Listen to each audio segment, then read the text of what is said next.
A CPMI já tem elemento suficiente para que Jair Bolsonaro seja indiciado e recomende a prisão dele para o Ministério Público e o Supremo Tribunal Federal.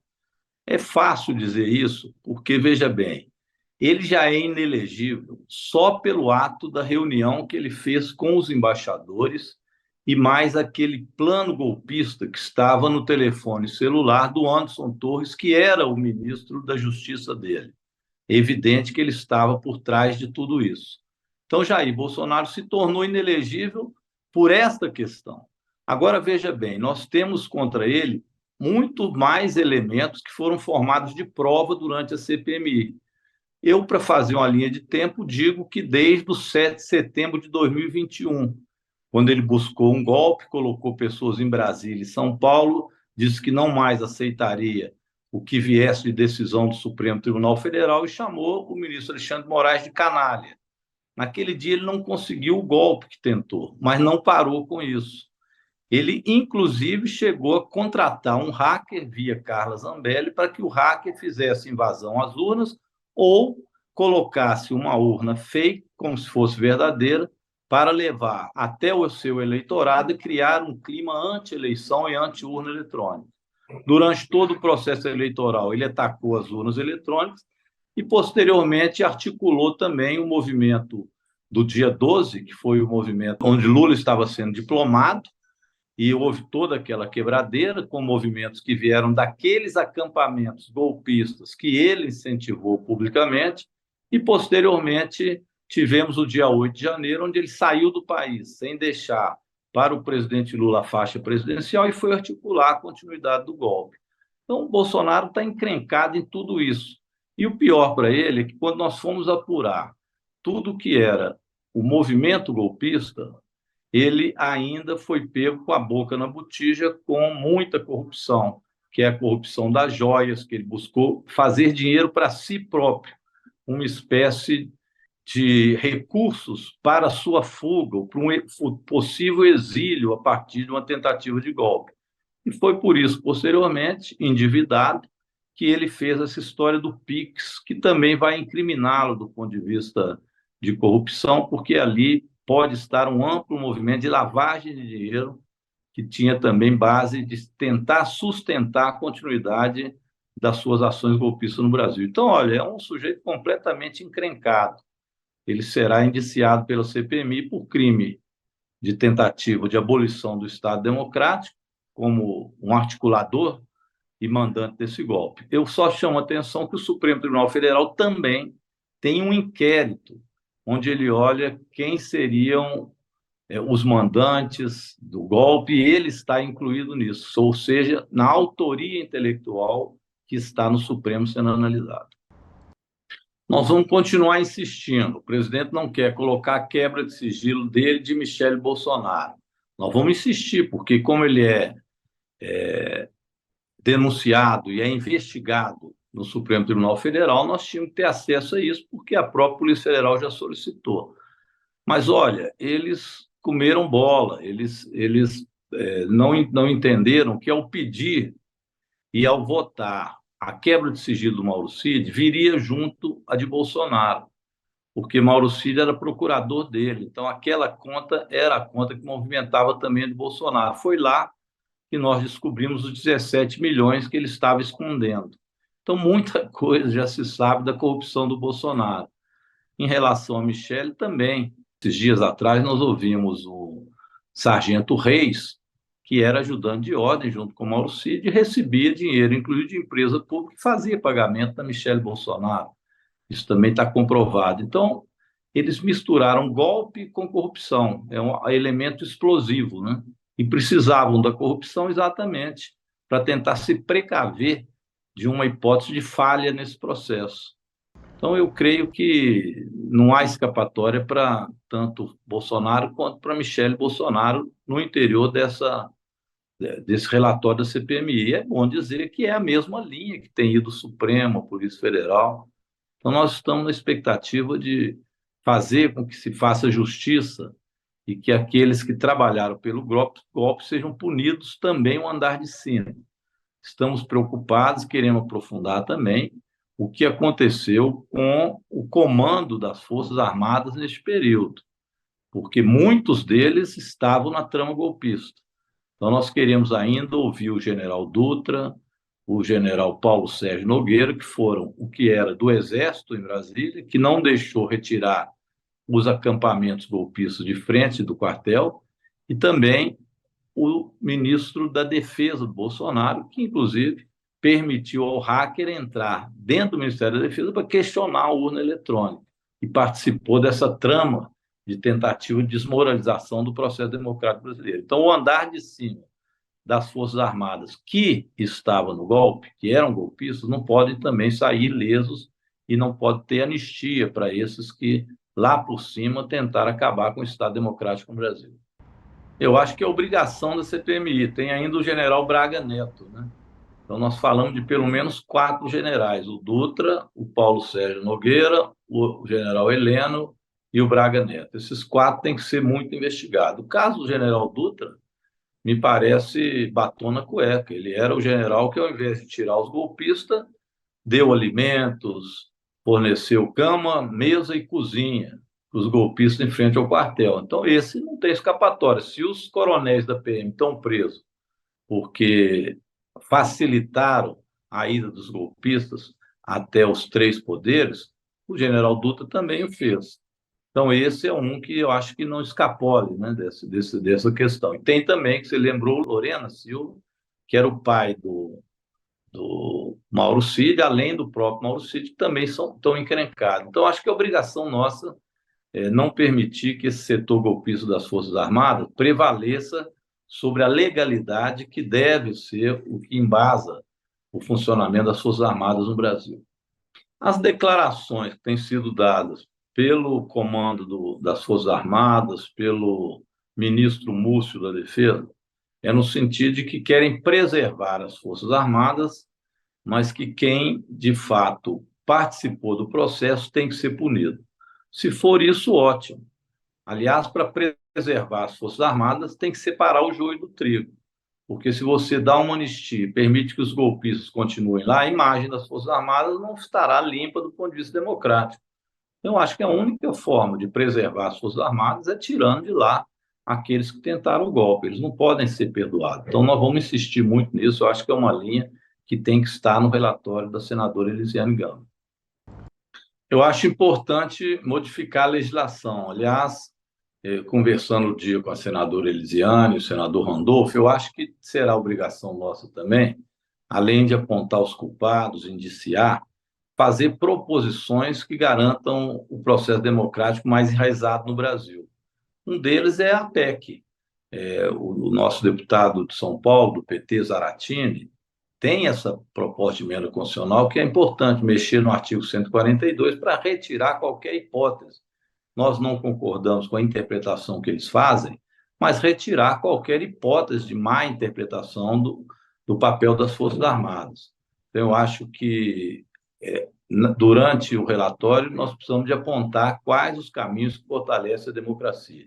Esse é um deles, a eleição também de deputados e parlamentares e políticos ligados às Forças Armadas e às forças de segurança de maneira geral.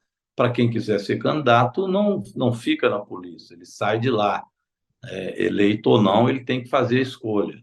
Isso também eu acho democrático, não é possível que aqueles que têm armas estejam também dentro do Congresso, não precisa ir para a reserva, podem ser candidatos todos, mas não mais como militares. Acho que isso também é uma forma de democratizar as Forças Armadas e dar a ela uma característica de neutralidade e de defesa da Constituição, e não de, vez por outra, achar que eles podem participar de tomada de poder ou serem poder moderador, que de forma nenhuma pode caber às Forças Armadas no Brasil ou em qualquer país do mundo de caráter democrático. Também é outra questão que nós estamos querendo que a CPI agora se debruce. E por isso entraram aí esses requerimentos, para a gente entrar nesse assunto. Tem também esse empresário, que eu esqueci o nome, que dialogou com o Bolsonaro, que o Jair Bolsonaro enviou para ele uma fake news e mandou que espalhasse bastante.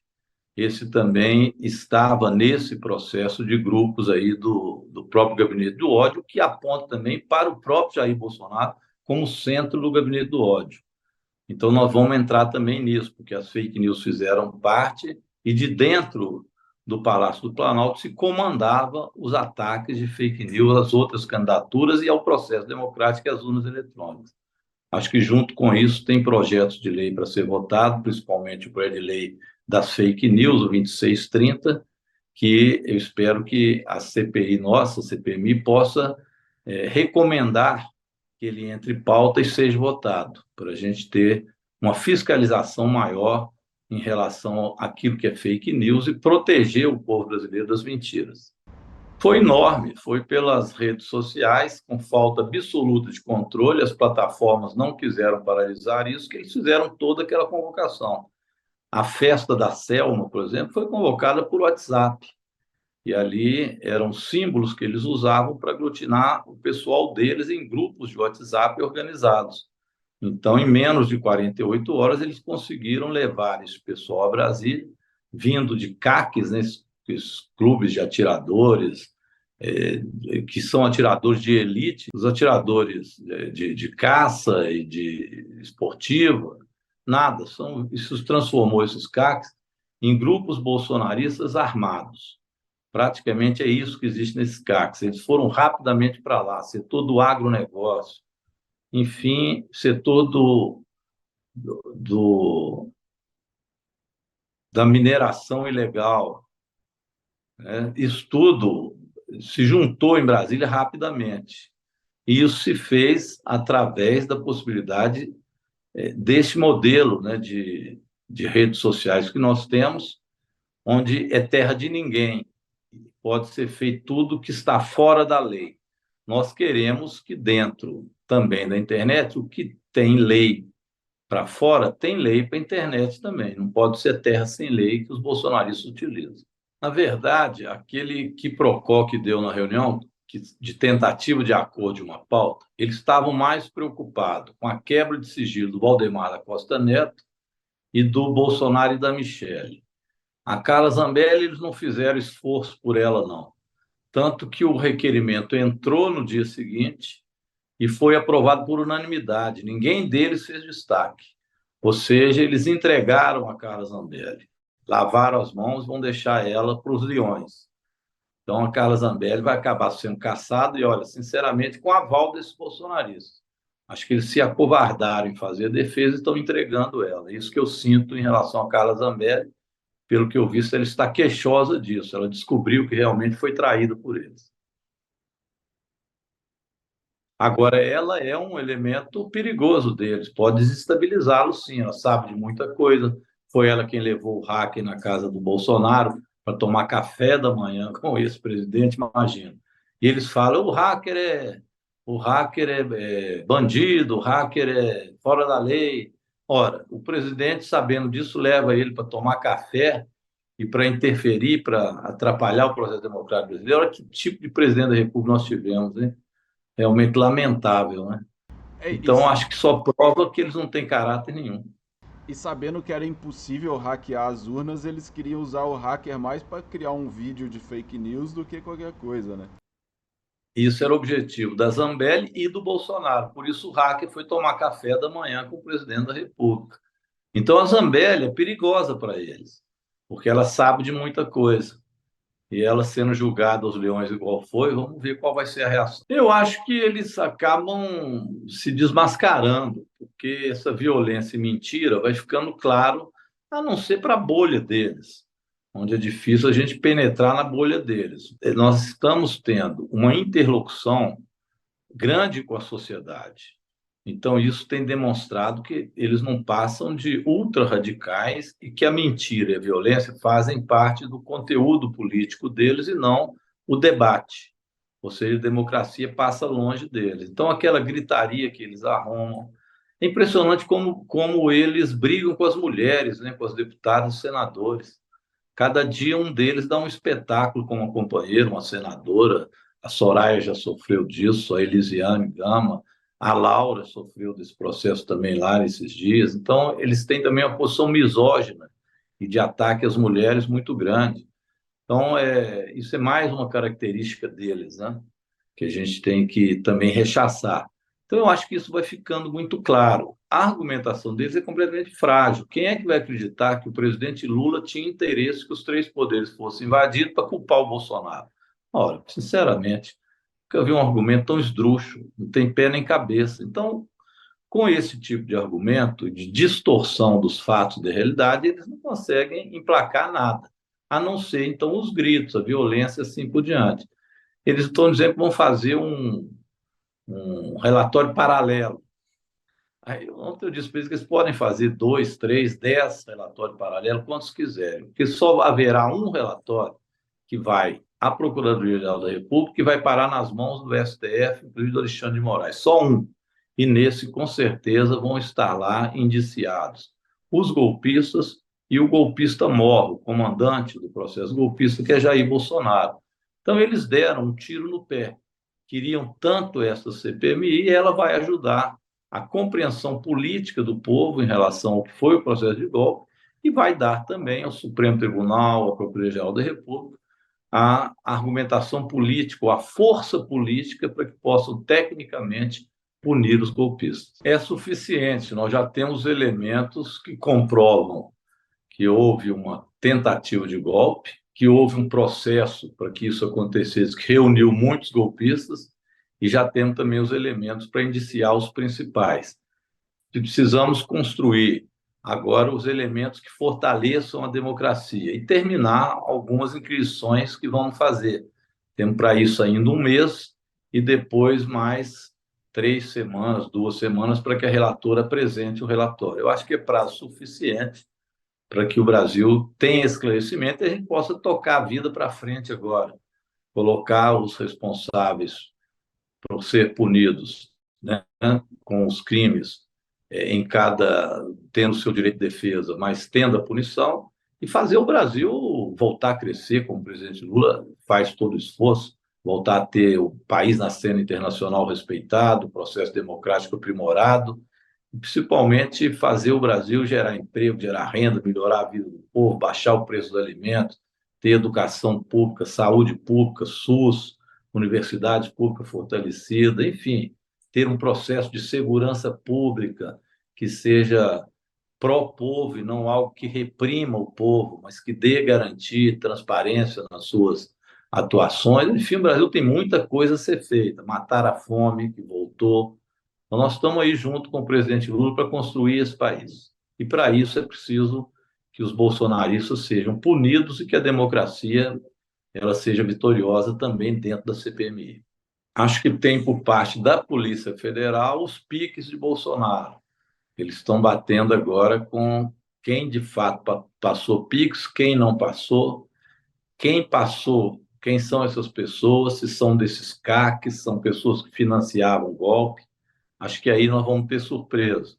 Tem o depoimento também marcado, depoimento coletivo, que vai demonstrar também quem é que falava mentira nesse processo todo. Então, da Polícia Federal, com certeza vamos ter surpresa, e dentro da CPMI, para a semana que vem, nós vamos ter também esse coronel Fábio Augusto, que era o coronel que está preso e era o comandante da PM no dia que permitiu que passasse a tropa golpista, né, e não fosse detido pelas tropas de segurança pública.